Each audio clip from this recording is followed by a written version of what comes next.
Hi friends, ಎಲ್ಲರಿಗೂ ನಮಸ್ಕಾರ. ನಾನು ನಿತಿನ್ ಗೌಡ. ಈ ವಿಡಿಯೋದಲ್ಲಿ ರೂಪೇ ಕ್ರೆಡಿಟ್ ಕಾರ್ಡ್ನ ಫೋನ್ ಪೇ, ಗೂಗಲ್ ಪೇ ಮತ್ತು ಭೀಮ್ ಈ ಥರ ಯು ಪಿ ಐ ಆ್ಯಪ್ಸಲ್ಲಿ ಯಾವ ರೀತಿ ಲಿಂಕ್ ಮಾಡೋದಂತ ನಾನು ನಿಮಗೆ ತಿಳಿಸ್ಕೊಡ್ತಾ ಇದ್ದೀನಿ. ನೀವು ರೂಪೇ ಕ್ರೆಡಿಟ್ ಕಾರ್ಡ್ನ ಯು ಪಿ ಐ ಆ್ಯಪ್ಸಲ್ಲಿ ಲಿಂಕ್ ಮಾಡೋದ್ರಿಂದ ನೀವು ಆಚೆಗಡೆ ಶಾಪಿಂಗ್ ಎಲ್ಲ ಮಾಡಿದಾಗ phone pay, Google pay QR ಕೋಡ್ನ ಸ್ಕ್ಯಾನ್ ಮಾಡಿ ಕ್ರೆಡಿಟ್ ಕಾರ್ಡ್ ಬ್ಯಾಲೆನ್ಸಿಂದ ಪೇ ಮಾಡ್ಬೋದು. ಆ್ಯಂಡ್ ಇದರಲ್ಲಿ ಯಾವುದೇ ರೀತಿ ಟ್ರಾನ್ಸಾಕ್ಷನ್ ಚಾರ್ಜಸ್ ಇರಲ್ಲ. ಆ್ಯಂಡ್ ನೀವು ಕ್ರೆಡಿಟ್ ಕಾರ್ಡಲ್ಲಿ ಶಾಪಿಂಗ್ ಮಾಡಿದ್ರೆ ಏನು ರಿವಾರ್ಡ್ ಪಾಯಿಂಟ್ಸ್ನ ಅರ್ನ್ ಮಾಡ್ತಾ ಇರ್ತೀರೋ, ಯು ಪಿ ಐ ಆ್ಯಪ್ಸ್ನ ಯೂಸ್ ಮಾಡ್ಕೊಂಡು ಪೇ ಮಾಡಿದ್ರು ಸೇಮ್ ರಿವಾರ್ಡ್ ಪಾಯಿಂಟ್ಸೇ ಬರ್ತಾ ಇರುತ್ತೆ. ಸೊ ಹಾಗಾಗೇ ರೂಪೇ ಕಾರ್ಡ್ನ ಯು ಪಿ ಐ ಆ್ಯಪ್ಸಲ್ಲಿ ಯಾವ ರೀತಿ ಲಿಂಕ್ ಮಾಡೋದಂತ ನಾನು ನಿಮಗೆ ತಿಳಿಸ್ಕೊಡ್ತಾ ಇದ್ದೀನಿ. ನೀವಿನ್ನೂ ನಮ್ಮ ಚಾನಲ್ಗೆ ಸಬ್ಸ್ಕ್ರೈಬ್ ಆಗಿಲ್ಲ ಅಂದರೆ ಈ ಕೂಡಲೇ ಸಬ್ಸ್ಕ್ರೈಬ್ ಆಗಿ ಬನ್ನಿ ನೋಡೋಣ. ಈಗ ರೂಪೇ ಕ್ರೆಡಿಟ್ ಕಾರ್ಡ್ನ ಲಿಂಕ್ ಮಾಡೋಕ್ಕೆ ನಾನು ಫೋನ್ನ ತೊಗೊಂಡು ಯು ಪಿ ಐ ಆ್ಯಪ್ಸ್ನ ಓಪನ್ ಮಾಡ್ತಾ ಇದ್ದೀನಿ. ಮೊದಲನೇದಾಗಿ ಫೋನ್ ಪೇನ ಓಪನ್ ಮಾಡ್ತಾ ಇದ್ದೀನಿ. ನೀವು ಫೋನ್ ಪೇ ಯೂಸಸ್ ಆದರೆ ನೋಡಿ, ಮೇಲ್ಗಡೆ ಟಾಪ್ ರೈಟ್ ಸೈಡ್ ಪ್ರೊಫೈಲ್ ಇದೆ.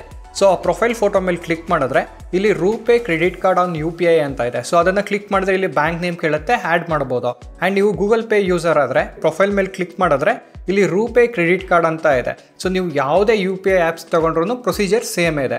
ನಾನು ಪರ್ಸ್ನಲಿ ಭೀಮ್ ಆ್ಯಪ್ನ ಯೂಸ್ ಮಾಡ್ತೀನಿ. ಫೋನ್ ಪೇ, ಗೂಗಲ್ ಪೇ ಎಲ್ಲ ಸಿಕ್ಕಾಪಟ್ಟೆ ಅಡ್ವರ್ಟೈಸ್ಮೆಂಟ್ ಇರೋದ್ರಿಂದ ಸೊ ಹಾಗಾಗಿ ನಾನು ಭೀಮ್ ಆ್ಯಪ್ನ ಯೂಸ್ ಮಾಡ್ತೀನಿ. ನೋಡಿ, ಭೀಮ್ ಆ್ಯಪ್ನ ಓಪನ್ ಮಾಡಿ ಎಲ್ಲ you P I apps same ಹೇಳಿದ್ನಲ್ಲ. ಈಗ ಪ್ರೊಫೈಲ್ನ ಕ್ಲಿಕ್ ಮಾಡಿದ್ರೆ ಇಲ್ಲಿ ನೋಡಿ ಲಿಂಕ್ ರೂಪೇ ಕ್ರೆಡಿಟ್ ಕಾರ್ಡ್ ಅಂತ ಇದೆ. ಇದನ್ನು ಓಪನ್ ಮಾಡಿದ್ರೆ ಇಲ್ಲಿ ಬ್ಯಾಂಕ್ ನೇಮ್ ಕೇಳ್ತಾ ಇದೆ.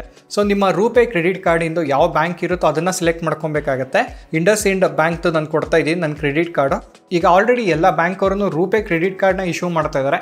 ನಿಮ್ಮ ಹತ್ರ ಮಾಸ್ಟರ್ ಕಾರ್ಡ್ ಅವ್ರ ವೀಸಾ ಕಾರ್ಡ್ ಇತ್ತು ಅಂದರೆ ನಿಮ್ಮ ಬ್ಯಾಂಕಲ್ಲಿ ಕೇಳಿ ರಿಪ್ಲೇಸ್ಮೆಂಟ್ ಕೊಡೋಕ್ಕೆ ರೂಪೇ ಕಾರ್ಡ್ ರಿಪ್ಲೇಸ್ಮೆಂಟ್ ಕೊಡ್ತಾರೆ. ನೋಡಿ, ಈಗ ನನ್ನ ಇಂಡಸ್ಇಂಡ್ ಬ್ಯಾಂಕ್ ಓಪನ್ ಮಾಡಿದ ತಕ್ಷಣವೇ ಕ್ರೆಡಿಟ್ ಕಾರ್ಡ್ ನಂಬರ್ ತೋರಿಸ್ತಾ ಇದೆ ಆಟೋಮೆಟಿಕ್ ಆಗಿ. ಸೊ ಈ ಕ್ರೆಡಿಟ್ ಕಾರ್ಡ್ ನಂಬರ್ ಮೇಲೆ ಕ್ಲಿಕ್ ಮಾಡಿದ್ರೆ ನೋಡಿ ಕನ್ಫರ್ಮ್ ಕೇಳ್ತಾ ಇದೆ. Confirm, are you sure want to proceed this ಅಂತ ಬರ್ತಾ ಇದೆ. ಹಾಗೆ ಕೆಳಗಡೆ ಡಿಫಾಲ್ಟ್ ಮರ್ಚೆಂಟ್ ಪೇಮೆಂಟ್ ಆಗಿ ಸೆಟ್ ಆಗೋಕ್ಕೆ ಕೇಳ್ತಾ ಇದೆ. ನಾನು ಇದನ್ನು ಟಿಕ್ ಮಾಡಿ ಎಸ್ ಕೊಡ್ತಾ ಇದ್ದೀನಿ. ನೋಡಿ, ಎಸ್ ಕೊಟ್ಟಿದ ತಕ್ಷಣ ಸೆಲೆಕ್ಟ್ ಆಯಿತು. ಆ್ಯಂಡ್ ನೀವು ಫಸ್ಟ್ ಟೈಮ್ ಕ್ರೆಡಿಟ್ ಕಾರ್ಡ್ನ ಆ್ಯಡ್ ಮಾಡ್ತಾ ಇದ್ದೀರಾ ಅಂದರೆ U P I pin set ಮಾಡ್ಕೊಳ್ಳೋಕೆ ಹೇಳುತ್ತೆ. ಸೊ ನೀವು ಟ್ರಾನ್ಸಾಕ್ಷನ್ ಮಾಡಬೇಕಾದ್ರೆ ಆ ಯು ಪಿ ಐ ಪಿನ್ನ ಹಾಕಬೇಕಾಗತ್ತೆ. ಯು ಪಿ ಐ ಪಿನ್ನ ಸೆಟ್ ಮಾಡ್ಕೊಂಡು ಸಬ್ಮಿಟ್ ಕೊಟ್ಟರೆ ಸಾಕು. ಮೇನ್ ಪೇಜಲ್ಲೇ ಸೆಲೆಕ್ಟ್ ಆಗಿದೆ ಕ್ರೆಡಿಟ್ ಕಾರ್ಡು. ಓಪನ್ ಮಾಡಿದ್ರೆ ಇಲ್ಲಿ ರೂಪೇ ಅಂತ ಬರ್ತಾಯಿದೆ. ಇಲ್ಲೇ ನೀವು ಬಿಲ್ ಪೇಮೆಂಟು ಮತ್ತು ಆ್ಯಂಡ್ ಎಷ್ಟು ಬ್ಯಾಲೆನ್ಸ್ ಇದೆ ಅಂತೆಲ್ಲ ಚೆಕ್ ಮಾಡ್ಕೊಬೋದು.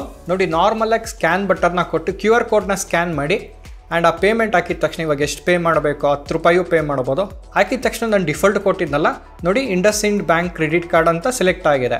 ಸೊ ನೀವು ಏನೇ ಪೇ ಮಾಡಿ ಸೆಂಡ್ ಕೊಟ್ಟು ಪಿನ್ ಹಾಕಿದ ತಕ್ಷಣ ಡೈರೆಕ್ಟ್ ಕ್ರೆಡಿಟ್ ಕಾರ್ಡ್ ಬ್ಯಾಲೆನ್ಸಿಂದ ಕಟ್ ಆಗುತ್ತೆ. ಸೊ ಈ ರೀತಿ ನೀವು ಈಸಿಯಾಗಿ ನಿಮ್ಮ ಯು ಪಿ ಐ ಆ್ಯಪ್ಸಲ್ಲಿ ಕ್ರೆಡಿಟ್ ಕಾರ್ಡ್ನ ಆ್ಯಡ್ ಮಾಡ್ಕೊಬೋದು. ಆ್ಯಂಡ್ ಈ ವಿಡಿಯೋನ ಕ್ಲೋಸ್ ಮಾಡೋದಕ್ಕಿಂತ ಮುಂಚೆ ಒಂದು ಹೇಳೋಕ್ಕೆ ಇಷ್ಟಪಡ್ತೀನಿ. ಸೊ ನೀವು ಕ್ರೆಡಿಟ್ ಕಾರ್ಡ್ ಹೊಸದಾಗಿ ಅಪ್ಲೈ ಮಾಡಿ ಯೂಸ್ ಮಾಡ್ತೀರಾ ಅಂದರೆ ಯೂಸ್ ಮಾಡೋದಕ್ಕಿಂತ ಮುಂಚೆ ಸ್ವಲ್ಪ ಕೇರ್ಫುಲ್ಲಾಗಿ ಯೂಸ್ ಮಾಡಿ. ಸೊ ನಿಮ್ಮ ಬ್ಯಾಂಕ್ ಅಕೌಂಟಲ್ಲಿ ಕ್ರೆಡಿಟ್ ಕಾರ್ಡ್ ಬಿಲ್ ಬಂದಾಗ ಪೇ ಮಾಡೋಷ್ಟು ದುಡ್ಡಿದ್ರೆ ಮಾತ್ರನೇ ಕ್ರೆಡಿಟ್ ಕಾರ್ಡ್ನ ಯೂಸ್ ಮಾಡಿ. ಬಿಕಾಸ್ ನೀವು one time credit card bill miss ಮಾಡ್ಕೊಂಡ್ರು ಪೆನಾಲ್ಟಿ ಮತ್ತು ಇಂಟ್ರೆಸ್ಟ್ ರೇಟ್ ತುಂಬಾ ಜಾಸ್ತಿ ಇರುತ್ತೆ. ಸೊ ಹಂಗಾಗಿನೇ ಸ್ವಲ್ಪ ಕೇರ್ಫುಲ್ಲಾಗಿ ಯೂಸ್ ಮಾಡಿ ಕ್ರೆಡಿಟ್ ಕಾರ್ಡ್ನ. ನೋಡಿದ್ರಲ್ಲ, ಈ ವಿಡಿಯೋ ನಿಮಗೆ ಇನ್ಫಾರ್ಮೇಟಿವ್ ಆಗಿರುತ್ತೆ ಅನ್ಕೊತೀನಿ. ಇದೇ ಥರ ಕನ್ನಡದಲ್ಲಿ ಟೆಕ್ ವೀಡಿಯೋಸ್ಗಾಗಿ ಟೆಕ್ಕಿಗನ ಸಬ್ಸ್ಕ್ರೈಬ್ ಆಗಿ. Thanks for watching.